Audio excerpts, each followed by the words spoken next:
What is the alignment revolution? What if burnout really isn't the problem, but it's a misalignment? And what if there's a simpler way to lead, live, and succeed without literally breaking yourself? Today, Rhonda Parmer is back to discuss her ease method. She helps leaders step out of burnout and into clarity, alignment, and sustainable success. I love that word, sustainable success. Anything we can do to get ahead without overworking, burning out, and feeling like we're spinning our wheels.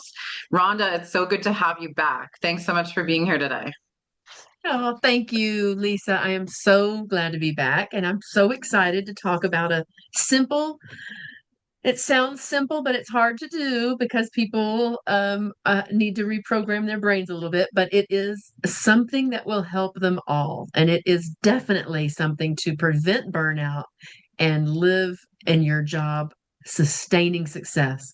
So our leaders are called. They've known they've been a leader since kindergarten. You know, they were the ones that were helping pass out materials, and they were the ones in high school that managed all the pieces of the project and said, you know, you do that, you do that, you do that, and we'll get it done. And they just have this innate ability to bring people together. But we're facing a leadership challenge right now with a gap in leadership. So what's happened is people are seeing their current leaders here, and those who are ready, really ready to step into those roles, are turning away. They're saying, "No, I've been watching that person, and that's not sustainable. I'm not going to do that."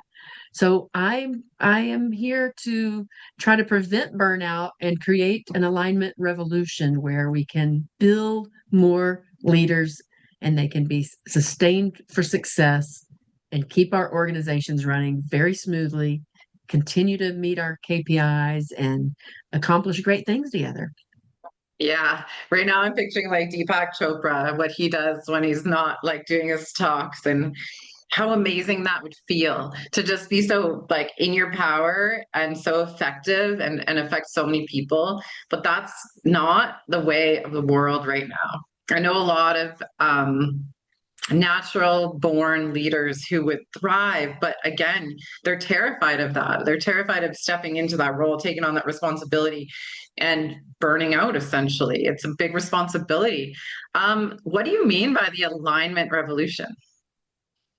Well, I'm so glad you asked. So I stand to be the voice of this alignment revolution, and I'm hoping to bring this to pass where first our leaders feel alignment with themselves. Number one, they know they were called to lead. They have that gift. They're stepping into that, and they've been either tapped on the shoulder or suggested themselves, "Hey, I'm ready for this challenge," and they are in there. They are leading. The revolution comes with alignment when they align themselves not with their purpose, that's already done, but with their tasks.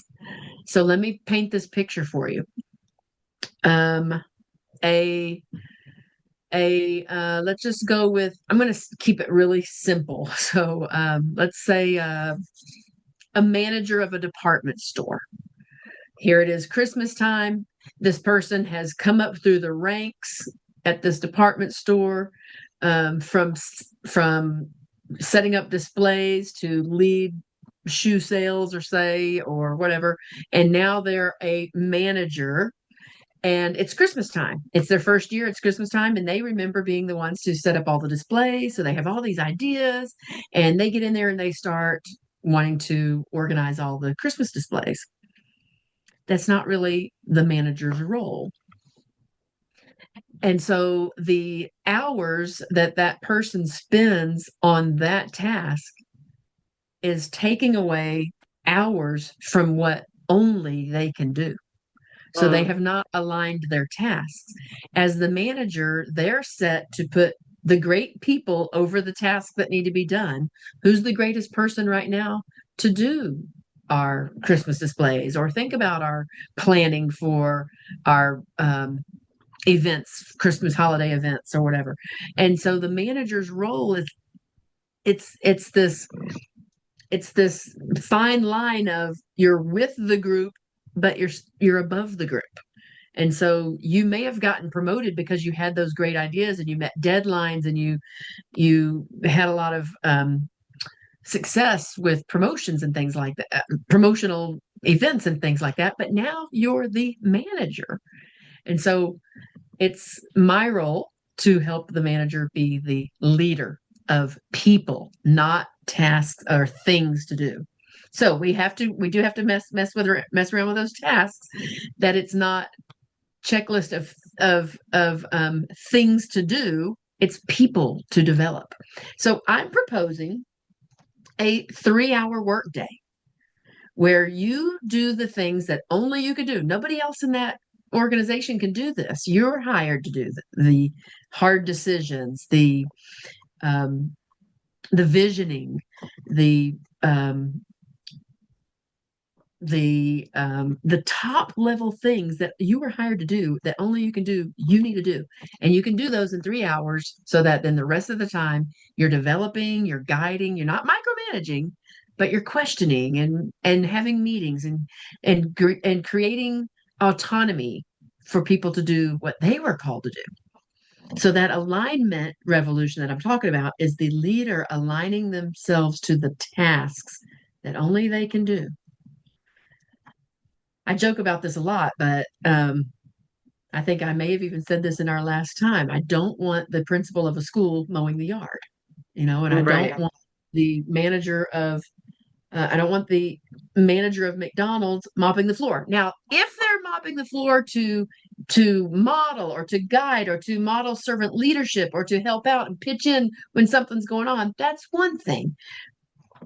But you know what I'm talking about. It's like you have stepped into this management and leadership role of working with people, so you detach yourself from the tasks that you used to do, and it all boils down to that phrase, what got you here will not get you there. And it's a popular book that we all need to remember and learn from.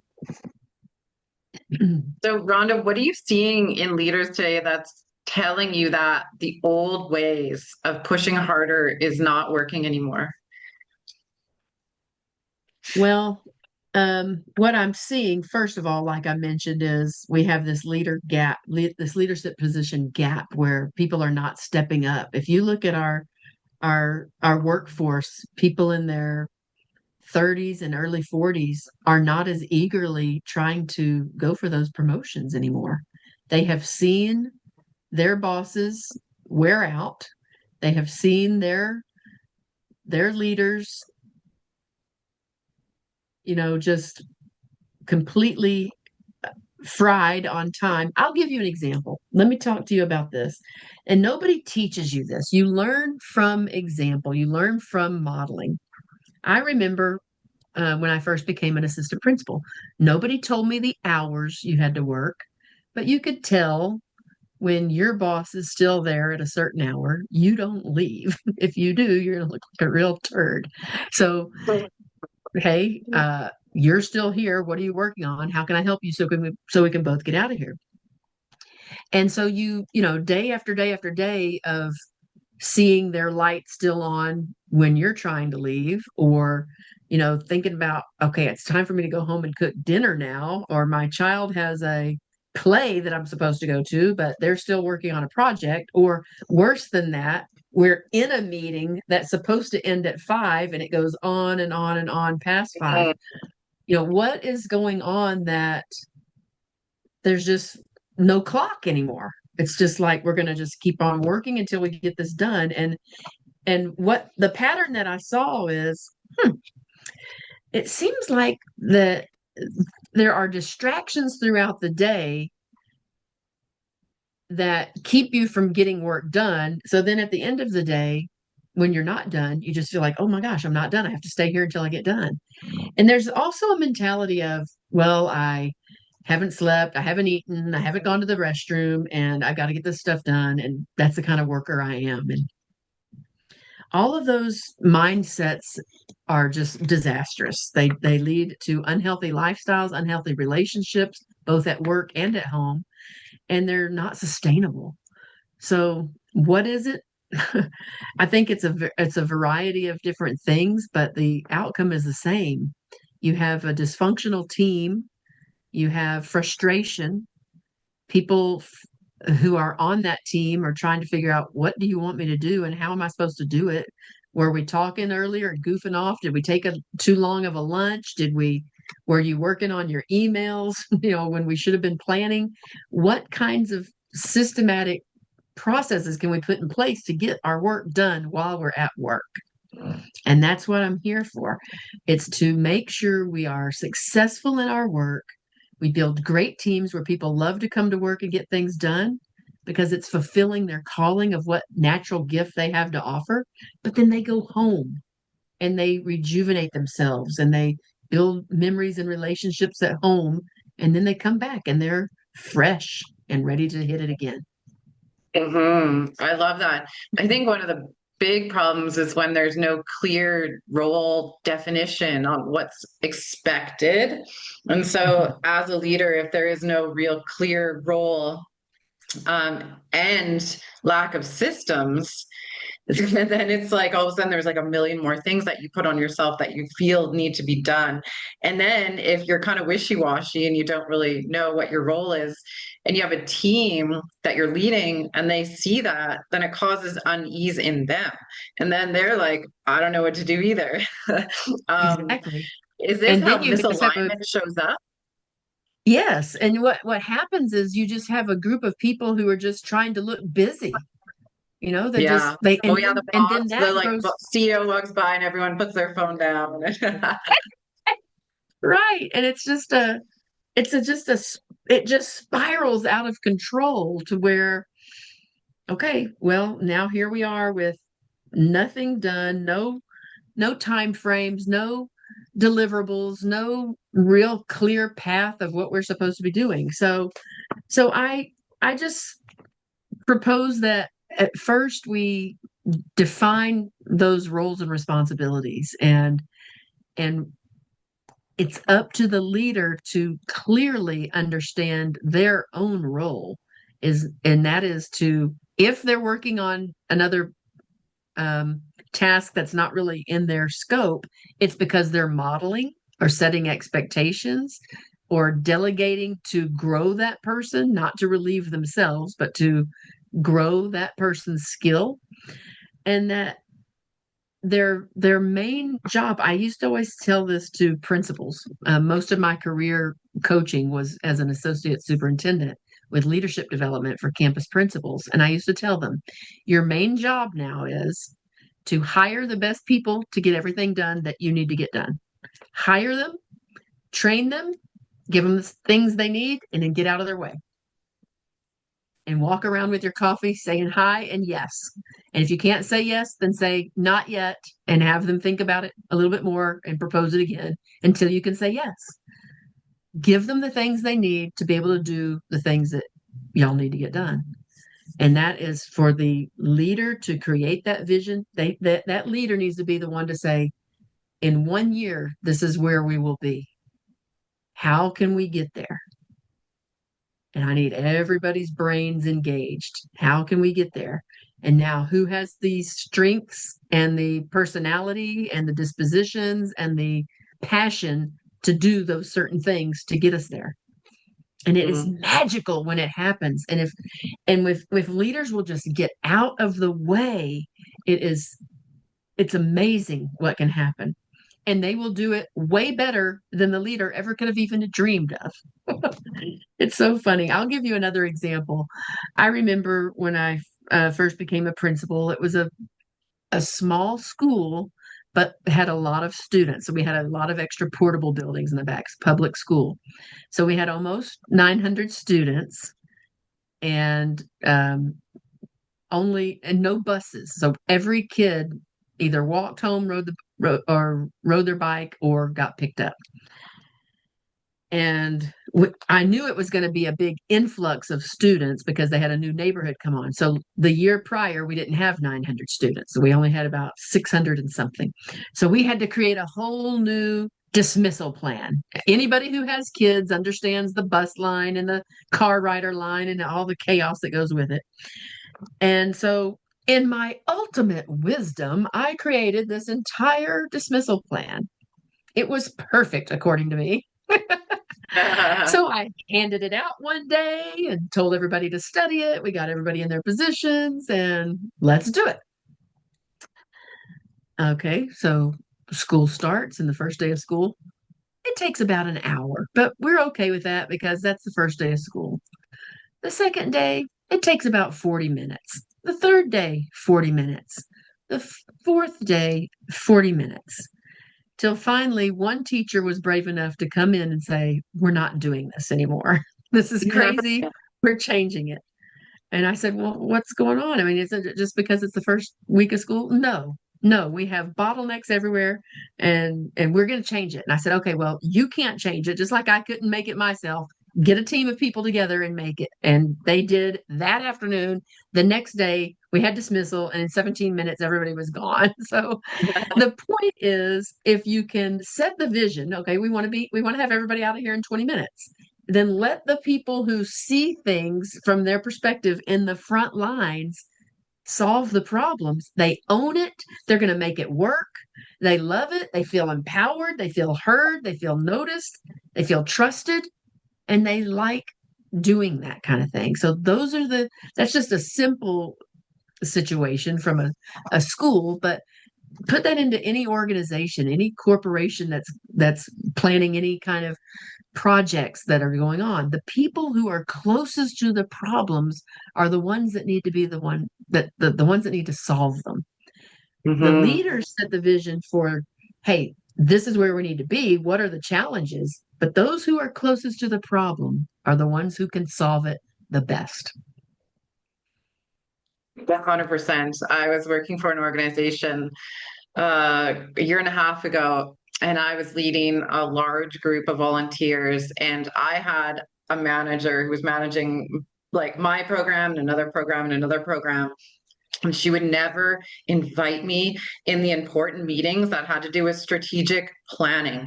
Yet I was running the show, and it was like so frustrating because I'm like, how do you know how to answer these questions? Shouldn't I be answering these questions? You should step aside, let me do what I'm good at, and then we can talk about how we can plan this together. So then I'd get this strategic plan, and I'm like, this makes no sense because it's not, you're not on the front lines, you don't see what's happening. And it was just so disempowering.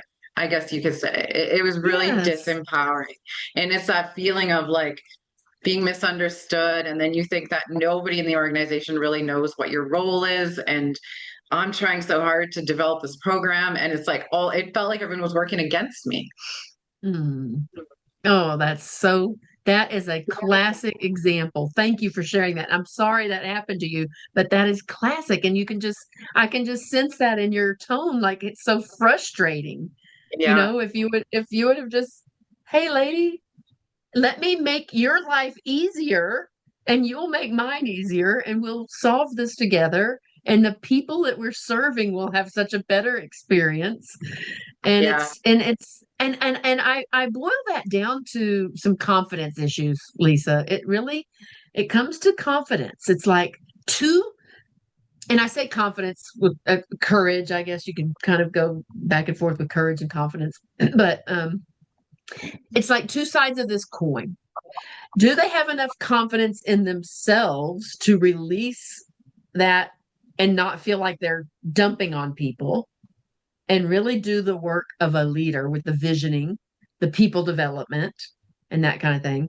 And then do they have enough confidence in their people? Do they trust them? And if not, the answer I say to them is shame on you. Then hmm, train them, give them expectations, create the roles and responsibilities, create the SOPs. What are our standard operating procedures? Where's our handbook? Where's our guidance documents? What are the expectations? What things have we done in the past that worked well, and what do we need to scrap?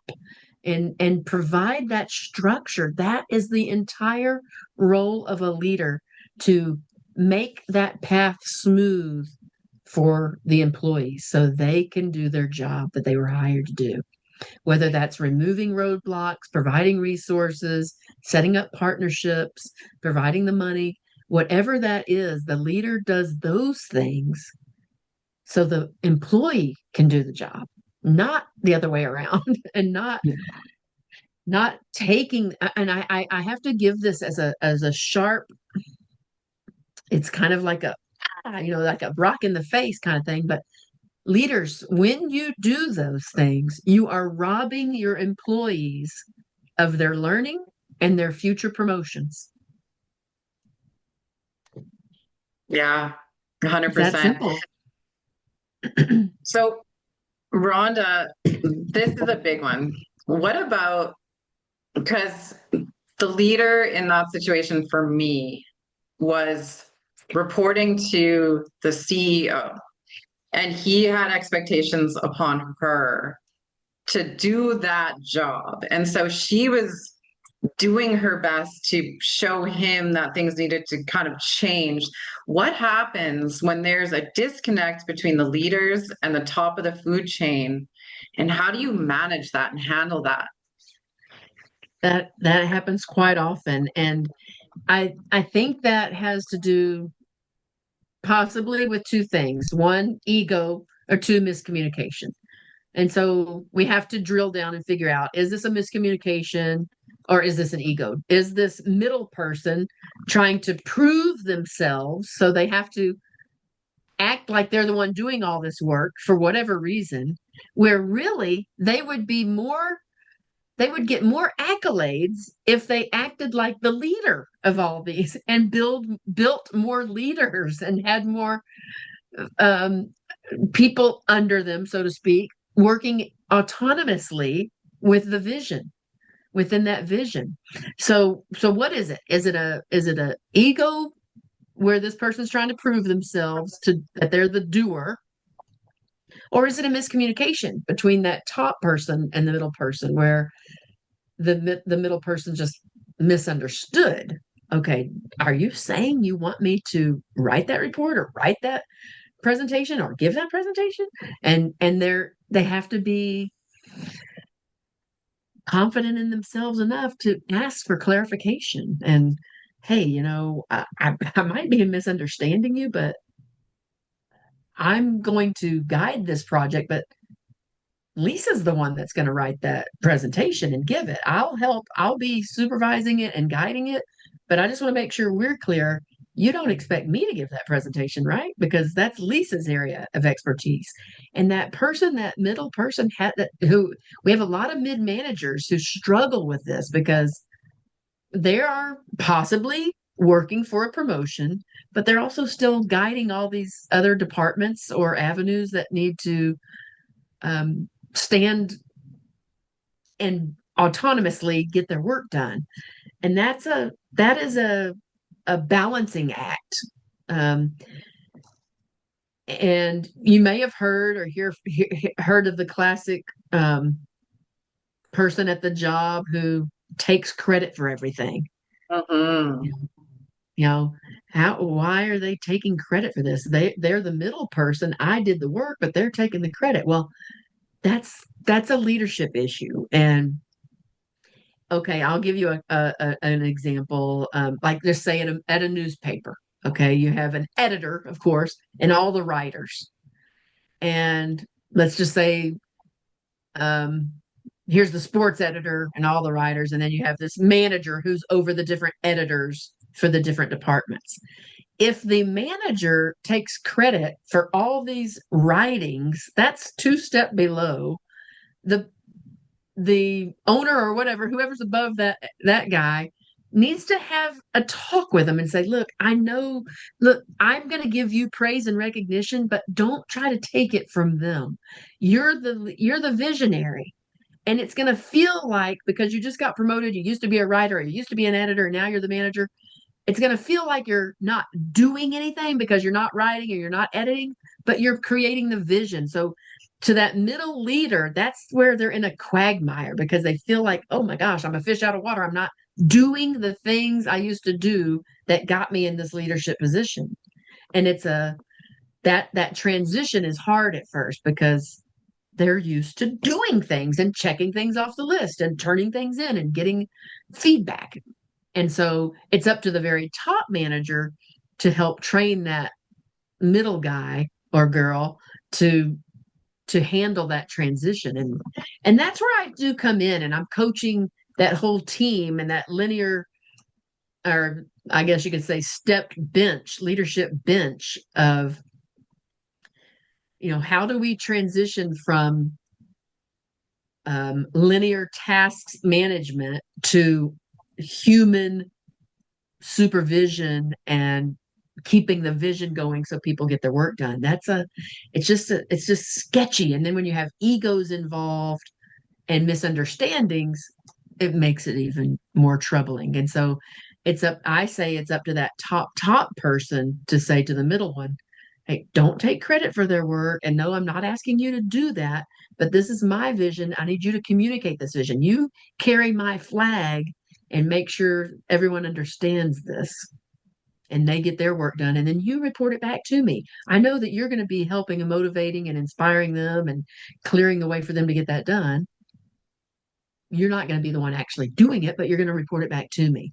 And it is a different way of working. And so again, it's just that transition that it's not automatic for every person who goes into leadership. Right. So you created the ease method in response to this problem. Can you break down what ease stands for and how it works? Yes. So, and overall, ease, I operate with these four pillars of EASE. The first one, engage. That is engage every stakeholder and get input from everybody, figure out what our strengths, what is our status, and where are we as a group, what we're good at, what we love, and what we have to do. Alignment, in my case, for this particular, the way I operate is align our strengths to our tasks. So, what do we have to do? What is our role and responsibility? What do we love to do? How can we be cross trained if needed? When do we work in silos? When do we not? And so, how can we make sure our values are aligned to this company? Our strengths are aligned to the role we took on in this company, and our passions are aligned for each project that comes up. And then S is for simplify. And this is up to the leader to try to streamline processes, simplify things, create systems where at least you want to make sure that 85% of the people at any given time can predict what's coming or what this is. Or if I use a vocabulary word for this organization, they know what it is. What is your KPI regarding marketing this quarter? And 85% of the people ought to be able to know it. So, in that simplify and streamline, it has a lot to do with communication and standard operations. And then empower. And this has to do with decision making. What types of things can Rhonda decide on her own and move through her projects to completion? What kinds of things do Rhonda and Lisa need to get together on to make the decision and move on? Or what types of things do Rhonda and Lisa need to take to the upper manager and get final approval? And when you can delineate that, the handcuffs are removed and you can work and you can move through the day purposefully and you can get projects done timely and you can plan ahead and you can work with different departments and you can schedule and all of these things, the roadblocks get removed where you can fulfill your calling. Yeah, when alignment comes in, right? So how does this alignment change the way leaders make decisions, set boundaries, and manage their energy? Ooh, I love that. Okay, so one of the things that I talk about with alignment is that boundary. And so I have a little system, a little ebook, super short, called Blocks, Clocks, and Socks. And it's pretty simple, blocks, clocks, and socks, everything rhymes. But it's simple and it helps you remember what to do. So you block out your time. In this age of shared calendars and virtual meetings and things like that, we want to make sure our time is protected. So I say at least a week in advance, preferably a month in advance, block off little periods of time in your calendar that are just for you. Time for you to think strategically, time for you to review, um, employee performance, a time for you to create, where are we going with our next meeting that I need to extend this vision, or whatever it is that the leader can do only by themselves, no one else can do. Block off your time. That way, if Lisa's trying to get me in a meeting, she can look at my calendar and, oh, nope, I can't come at 1 o'clock. She's blocked off. It doesn't have to say what it is, it's just blocked off. So that's blocking your calendar and blocks of time to do your task. And I say it should be 3 hours or less of every day. The other part of the day should be developing other people, having meetings with others where you're being strategic, etc. The clocks, there's two parts of the clocks. One is set your clock at the end of the day. What is the time that this is your boundary. Where is your day supposed to end? Does your day end at 4:30? Does your day end at 5:30? Look ahead, share your calendar with your loved ones, with your team, make sure both sides of your world know what's going on. So, hey, team, my daughter has a drill competition. I will leave at 2:30 on Friday to go to that. Here's how we're going to cover it, and make sure everybody at work knows. Hey, husband, my team has a board meeting on Tuesday night. I'll be staying till 7 that night. And you have good communication about your clock. But your normal boundary is whatever time that day is supposed to end, stick to it. Stick to it for your own mental health, because you're not doing yourself or anyone else a favor by working late. And I say, if you're working late repeatedly, you're either doing one of two things. You're either avoiding something at home that I you was need to just go going to say address. that. I was doing that when my relationship was falling apart. I would find every reason to stay at the office. Yeah. So that's a natural thing. I mean, people work to avoid conflicts or avoid whatever. And so that's natural, but it needs to be addressed to be healthy. And then, or they're wasting too much time during the day. And so they're talking or visiting or going too long to lunch or taking, too long on different, you're not managing your time well enough. So then oh gosh, now it's the end of the day and I have to hurry up and get this done. I can't leave until I get it done. Well, if you'd have managed your time better earlier, that wouldn't have happened. So those two things. So manage your clock. And then the other piece of clock is when you are in a meeting or in your office doing something in those 3 hours, and it doesn't have to be a 3 hour solid block, but if it is, set your clock every 30 to 45 minutes to get up and move. That's part of being aware, self-aware. So you're not just rotting away in a chair somewhere. So be mindful of your body movement. There's research out there now that's saying, sitting is the new smoking, God forbid. So be mindful of however long you are at your desk to get up and move, even if you're just doing wall push-ups or squats or some jumping jacks real quick, just to circulate all the blood in your body. And then socks is pretty easy. I just say, when you finally do go home, kick off your shoes and do something fun. Don't take your laptop and a bunch of folders home for a field trip and keep working at home. Yeah. Do something fun, even if it's just walking around outside or watching TV. I mean, I know that's not real healthy either, but it's a break from what you're doing. There are so many leaders, high level leaders, who work and work and work and work and work and work, and then take more work home and work until they just fall over asleep, either on the couch or a chair, or maybe in their bed. They may even have their laptop in their bed. And I'm guilty of doing that myself. But let's draw that boundary. No electronics, no computers or laptops in the bedroom, no iPads in the bedroom. That's we're not going to work in here. Have some sacred space for downtime and peace and rejuvenation.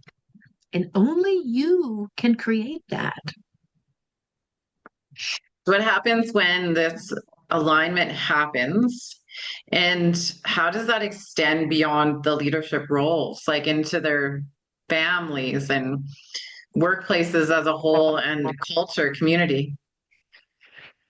I'm going to tell you a story of Robert, who was a bank manager, and he had worked himself up from teller all the way to executive director of CFO. Okay.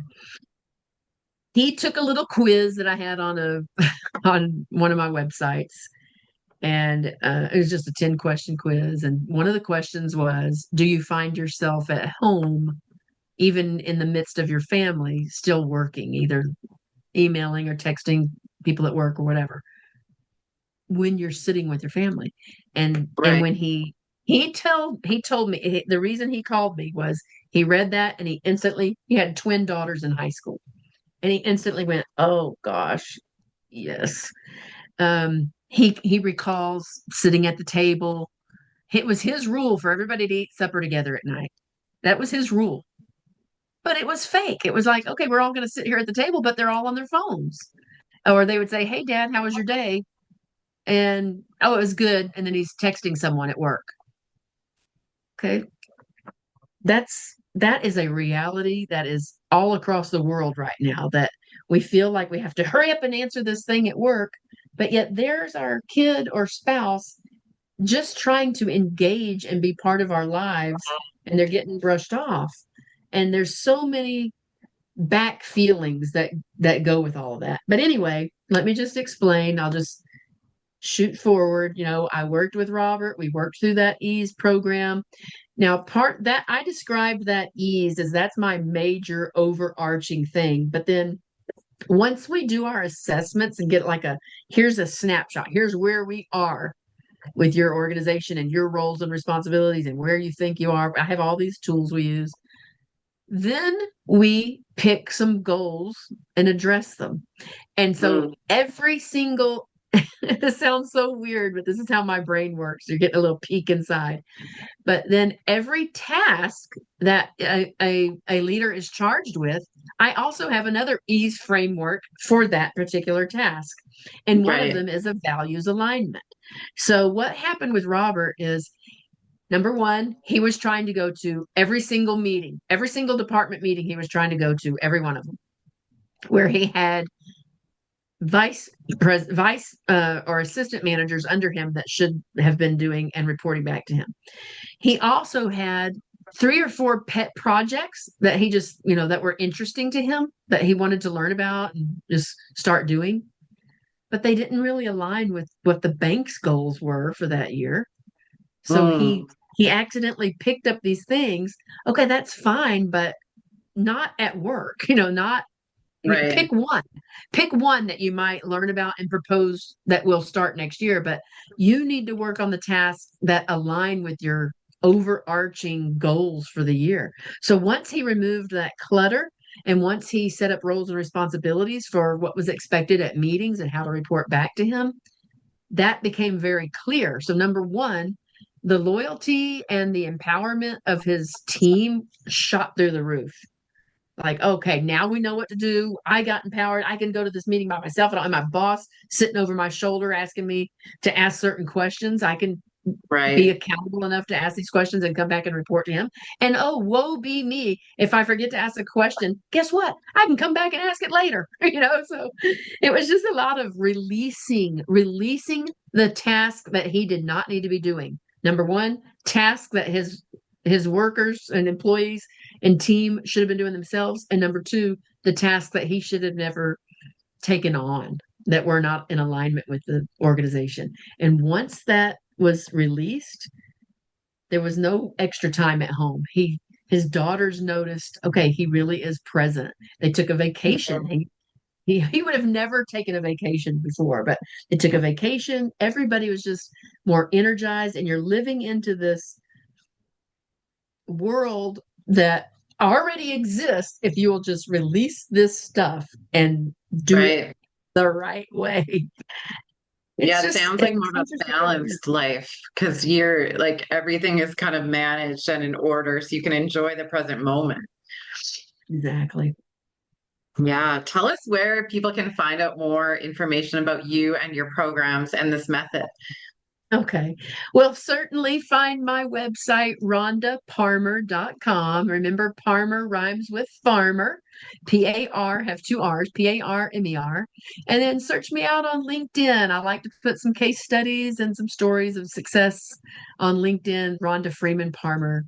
You'll find me there. Thank you so much. What an important conversation we had today. My last question for you before we go is, what is your goal for this alignment revolution? Like, what does it look like when leaders are actually on the other side of this? What I hope to, what I envision is a clear pipeline at every organization where there are three or four people on the bench ready to, if you think of it like a team in football, who's your A team, B team, C team, who's your backup to the backup? And are they ready to just step in if something should happen to that leader at whatever level? If it's the very, very top CEO or any of the mid managers, who's your next guy up? And does every organization have that literally written out? Who they think would be next in line. And now we know when we have to hire for a position that we're going to search far and wide. We're going to look at who we have, but we're also going to search far and wide. There could be someone coming in from outside of the organization, and that's part of that leadership bench. If they're ready to take this role here, they should also have the skills and the mentality and the ability to transplant into another organization and do the same thing. Whether that they might need to learn the everything about that company, the culture and everything about that company, but that leadership role is is solidified. And I envision a time where there is no leadership gap. There is no crisis of, oh gosh, these CEOs are working into their 80s because there's nobody who wants to come take this position. And that people in their 20s, 30s, and 40s have a clear map of, hey, if I stay at this company long enough, these are some of the career paths I can take. And that's going to help this organization thrive and continue to meet the needs of the consumers or people in nonprofit worlds or churches or schools, that we're ready to go at any given time with solid leaders who help develop people. Hmm. That sounds like a really good outcome to me. I love it. Thank you so much. Thank you so much for this amazing conversation, for being here today. Thank you, Lisa. Pleasure. And to our listeners, please do not forget to like and subscribe. What kind of leader are you? Check out the show notes for direct links to Rhonda's website and to learn more about her ease method. Until next time, take care, everyone.